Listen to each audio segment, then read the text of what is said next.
بھی ہمیشہ اس کے ترجمے میں تھکنا ہی پڑتا ہے، لیکن مجھے اس کی بڑی ایک تعبیر اللہ نے سجائی۔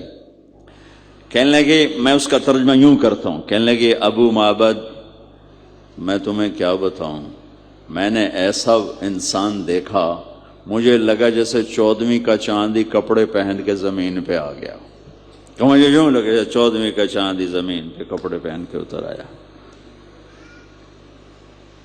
کیا حسن تھا، کیا جمال تھا،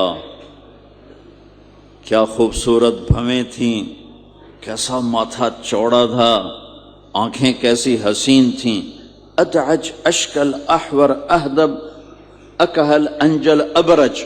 میرے نبی کی آنکھوں کے بارے میں 7 الفاظ آتے ہیں، 7 جو میں نے ابھی دہرائے، اور ان 7 کا ایک ترجمہ ہے کہ کائنات میں ایسی آنکھ اللہ نے کسی کو نہیں عطا فرمائی، ایسی خوبصورت آنکھیں اللہ نے عطا فرمائی آپ کو۔ کہ آواز میں جادو تھا، آواز میں جادو تھا، آواز دل کو پکڑتی تھی، گردن لمبی خوبصورت تھی، چہرہ 14ویں کے چاند کی طرح چمکتا تھا، اور براق الثنایا، دانت ایسے خوبصورت تھے، مسکراتے تھے تو دانتوں سے نور نکلتا دکھائی دیتا تھا، جب بولتے تھے تو نور چھا جاتا تھا، چپ ہوتے تھے وقار چھا جاتا تھا، خوبصورت سیاہ کالے بال تھے، نیم گھنگریالے بال تھے، پیٹ نہیں نکلا ہوا تھا، بال نہیں اڑے ہوئے تھے، سیدھا وجود تھا، سیدھا۔ کتنے ہمارے معاشرے کے لوگ ہیں، آپ سجے پاسے بیٹھے ہوں جن پیٹ کھبے پاسے گئے ہوں، پیٹ کھبے پاسے ہوں آپ سجے پاسے ہوں۔ تو اللہ نے کھانا حلال حرام بند کیا ہے، حلال کھاؤ، حلال کا بھی طریقہ سکھایا کہ ماج بنتے نہ کھاؤ، بندہ بنتے کھاؤ، اتنا نہ کھاؤ کہ چربیاں چڑھ جائیں، زیادہ کھانا انسانیت نہیں، کم کھانا انسانیت۔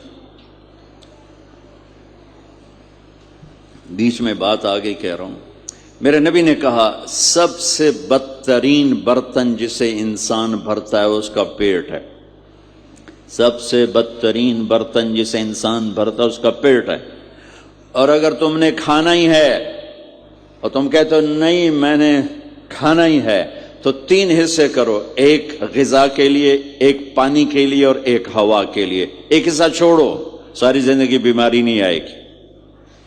لیکن یہاں تک کھانے کے بعد پھر ڈاکٹروں کی چاندی نہیں ہوگی تو اور کیا ہوگا؟ جب تک یہ بیکریاں ہیں، یہ کولڈ ڈرنکس ہیں اور یہ فاسٹ فوڈز ہیں، صحت مند کوئی نہیں ہوگا۔ بھوکے رہنے میں اللہ نے صحت رکھی، کھا کھا کے تباہی پھیر دیتے۔ میٹھا کھانے سے شوگر نہیں ہو رہی، زیادہ کھانے سے شوگر ہو رہی، دبا کے کھانے سے شوگر ہو رہی۔ اللہ میرے نبی نے کھانے کا طریقہ بھی بتایا، کھانے کی چیزیں بھی بتائیں، کھانے کا طریقہ بھی بتایا، کھانے کے آداب بھی بتائے۔ کہنے لگی 2 لفظ جو دنیا میں کسی انسان کے لیے استعمال نہیں، میں نے آخر میں چھوڑ دے۔ کہنے لگی ابو معبد میں جب اس کو دیکھتی تھی نا تو میرے دیکھنے کی طلب اور بڑھ جاتی تھی، پھر جب دیکھتی تھی طلب اور بڑھ جاتی تھی، وہ جب تک کھڑے رہے میری آنکھ نہیں بھری۔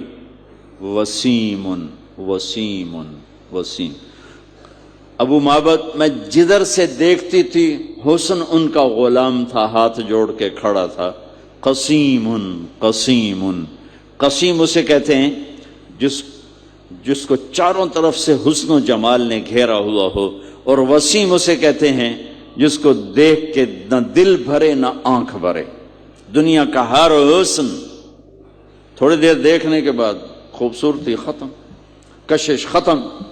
ایک ہستی کائنات میں آئی ہے میرے اور آپ کے نبی، جن کو جتنا دیکھا جاتا تھا دیکھنے کا شوق بڑھتا تھا۔